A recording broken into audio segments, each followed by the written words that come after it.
Most people spend their lives waiting for approval, quietly shaping their choices around what others might think, say, or allow, but the ones who are meant for something greater operate differently because they understand a powerful truth that changes everything. The moment you start with why, you stop asking for permission. You begin to move with intention instead of hesitation, with clarity instead of confusion. And that shift alone separates those who drift from those who lead. When your actions are rooted in a deep, unshakable purpose, external validation loses its control over you. You are no longer dependent on applause to take a step forward, and you are not paralyzed by criticism when you choose a path that others don't understand. This is where real power begins, not in being accepted, but in being aligned. Because when you know why you are doing something, every obstacle becomes easier to face, every sacrifice feels more meaningful, and every setback turns into a lesson instead of a stopping point. The problem is that most people reverse this process. They look for approval first, hoping it will give them the confidence to act. But confidence built on approval is fragile. It disappears the moment approval is taken away. Purpose, on the other hand, is internal. It does not need permission to exist, and it does not weaken when challenged. It grows stronger. Starting with why means you make decisions based on what matters to you, not what looks good to others. It means you stop shrinking your ideas to fit into comfortable expectations and start expanding your vision to match your true potential.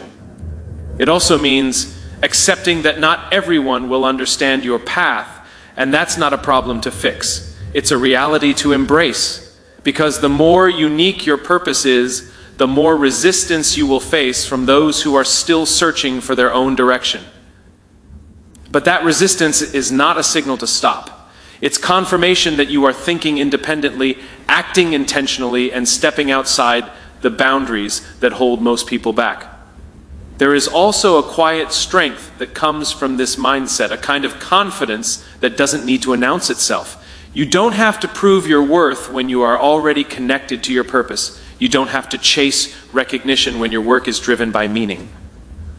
And you don't have to wait for the perfect moment when you are already clear on why you need to begin. This clarity creates momentum, and momentum builds belief, not the other way around.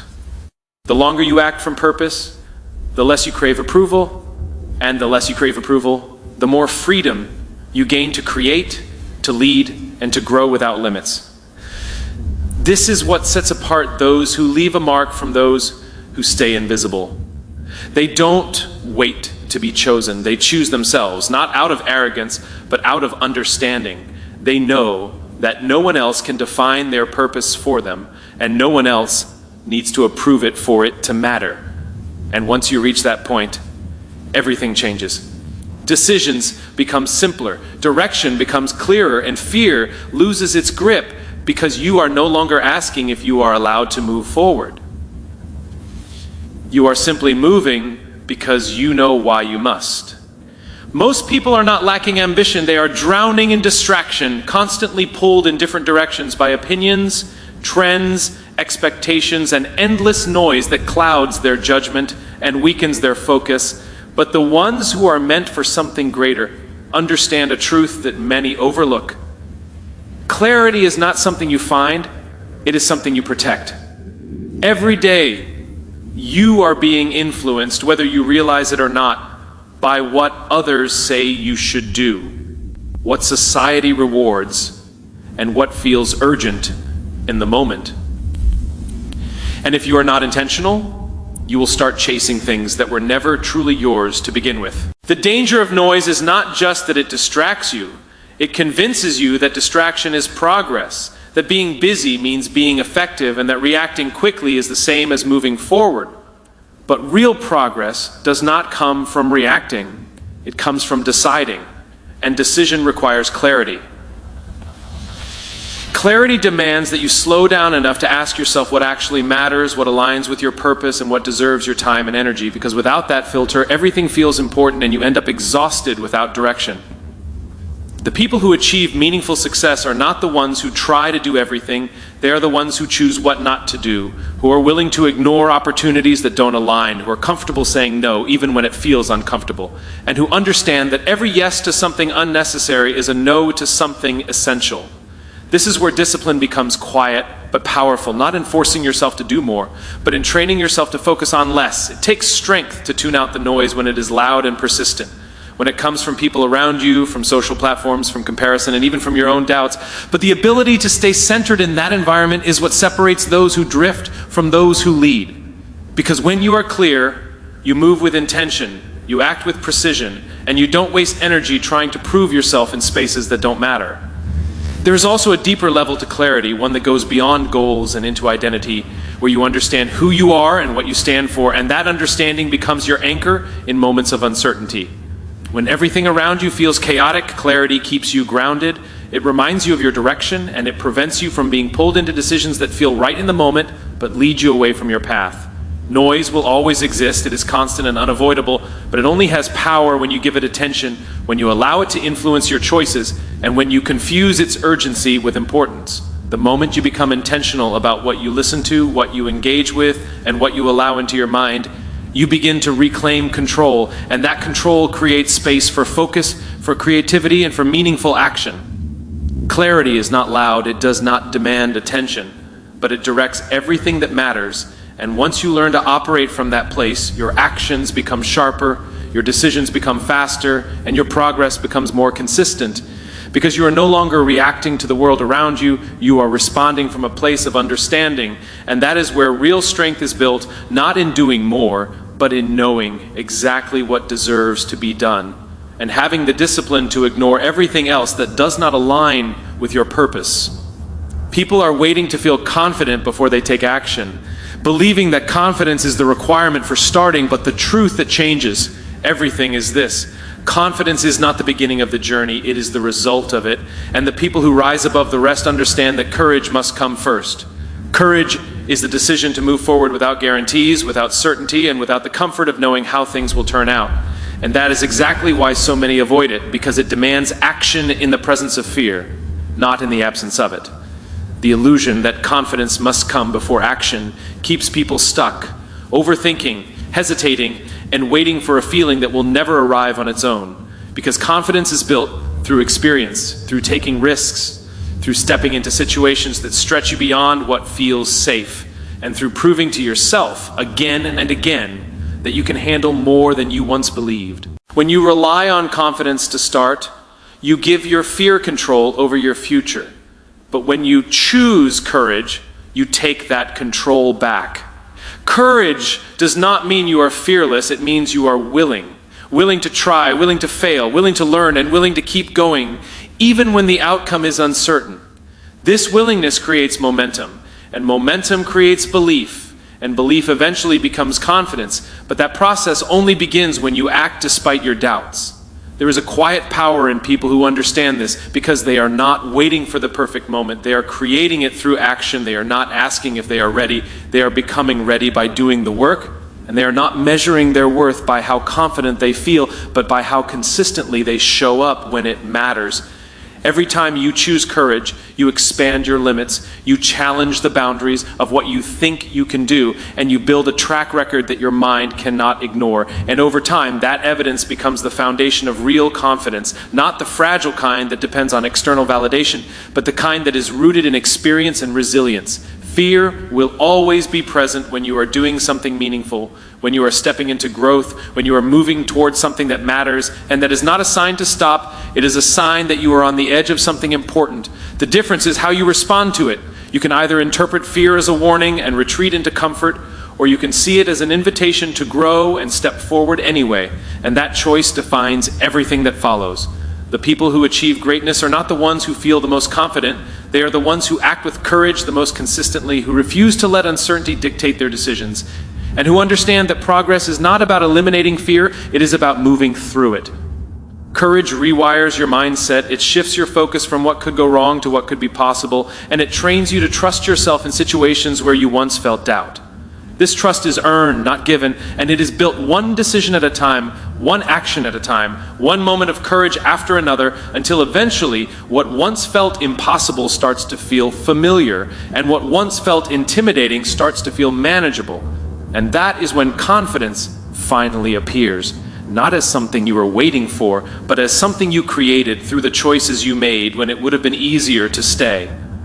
Still, most people believe identity is something you discover, something fixed and waiting to be revealed, but the truth is far more powerful and far more demanding. Identity is something you build, and it is built through consistency, through the repeated actions you take every single day, especially when no one is watching and when you don't feel motivated to continue.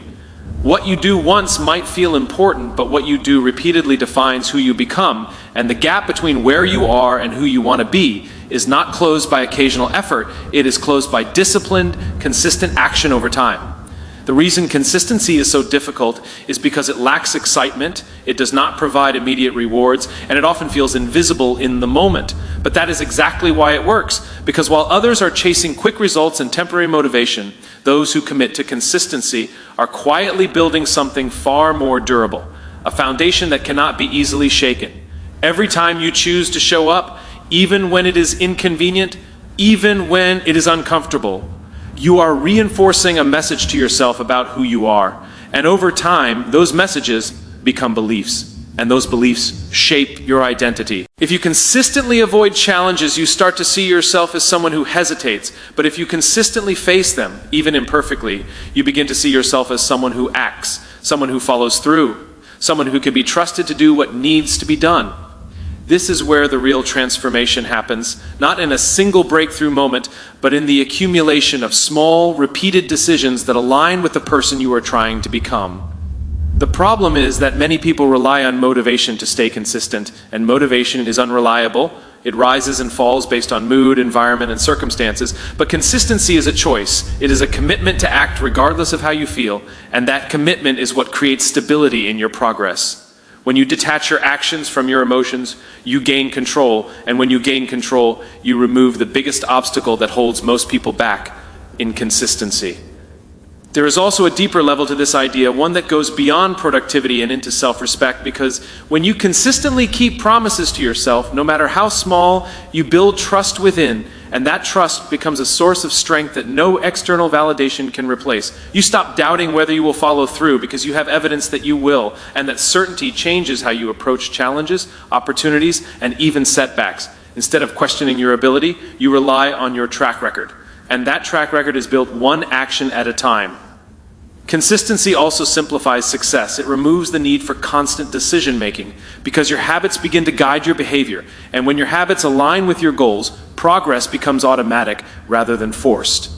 You no longer rely on bursts of effort followed by periods of inactivity. You create a steady rhythm that keeps you moving forward regardless of external circumstances. This is what separates those who struggle to maintain progress from those who sustain it over the long term. They do not depend on intensity, they depend on repetition. And repetition is what turns actions into habits and habits into identity. Over time, the results of consistency become undeniable, not just in what you achieve, but in who you become.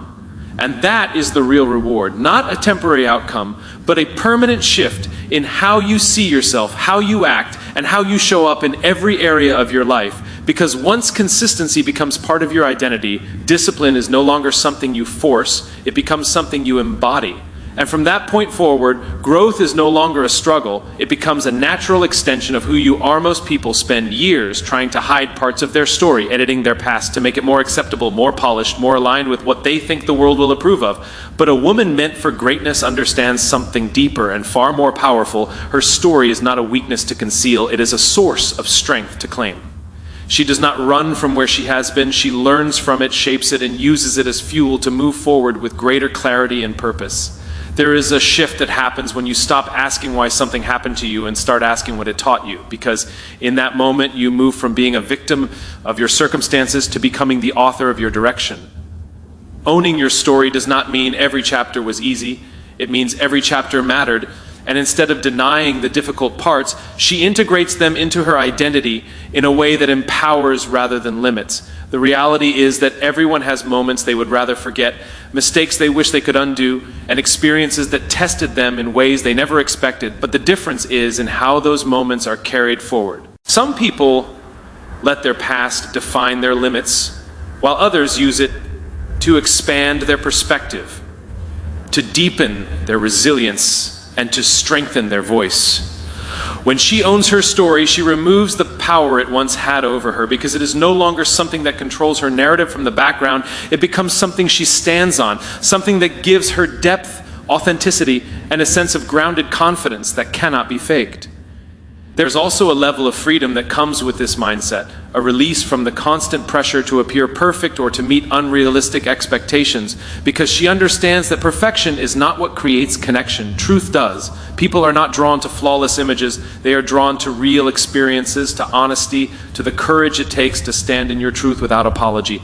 This is where her influence begins to grow, not because she is trying to impress, but because she is willing to be real in a world that often encourages people to hide.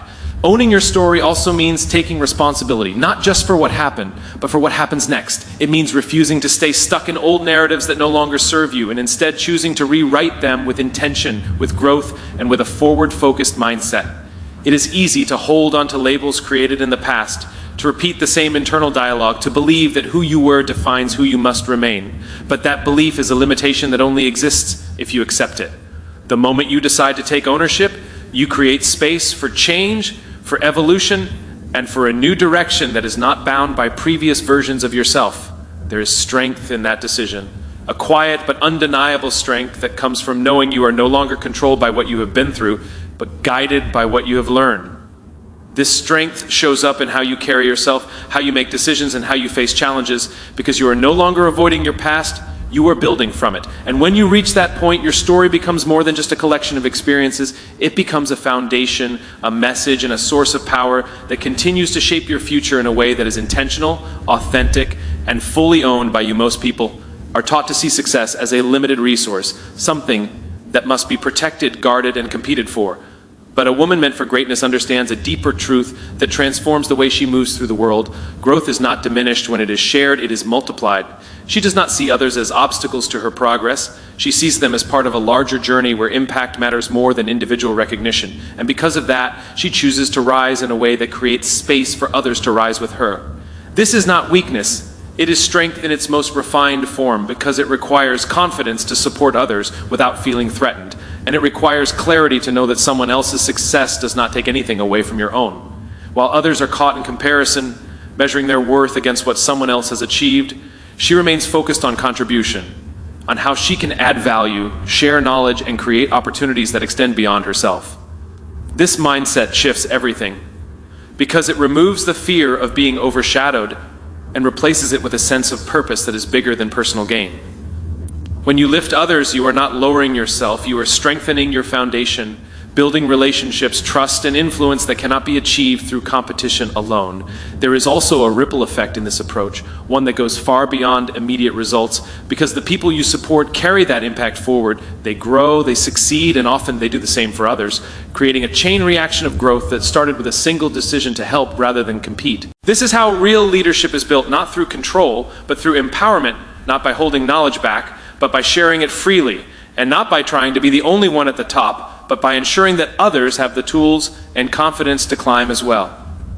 It takes a certain level of self-awareness to operate this way, to recognize that your journey is not just about what you achieve, but about what you enable others to achieve alongside you. This awareness removes the need for constant validation, because your impact becomes your measure of success, and impact is something that cannot be taken away or diminished by external opinions. She understands that lifting others does not mean neglecting herself. It means growing in a way that is inclusive rather than isolated, and that balance is what allows her to sustain both her progress and her influence over time. There will always be voices that encourage competition, that suggest you should focus only on your own path and ignore everyone else. But that perspective is limited, because it overlooks the power of connection, collaboration, and shared growth. When you isolate yourself, your success may grow, but your impact remains small, and without impact, success loses its deeper meaning. The woman who lifts others as she rises operates from a place of abundance, not scarcity, from belief, not insecurity, and from purpose, not ego. She knows that her strength is not reduced when she helps someone else become stronger. It is reinforced, because leadership is not about standing above others. It is about standing with them, guiding, supporting, and creating an environment where growth becomes a shared experience rather than a solitary pursuit. And in doing so, she builds something far more powerful than success alone. She builds a legacy that continues to grow long after she has moved forward, carried by the people she chose to uplift along the way.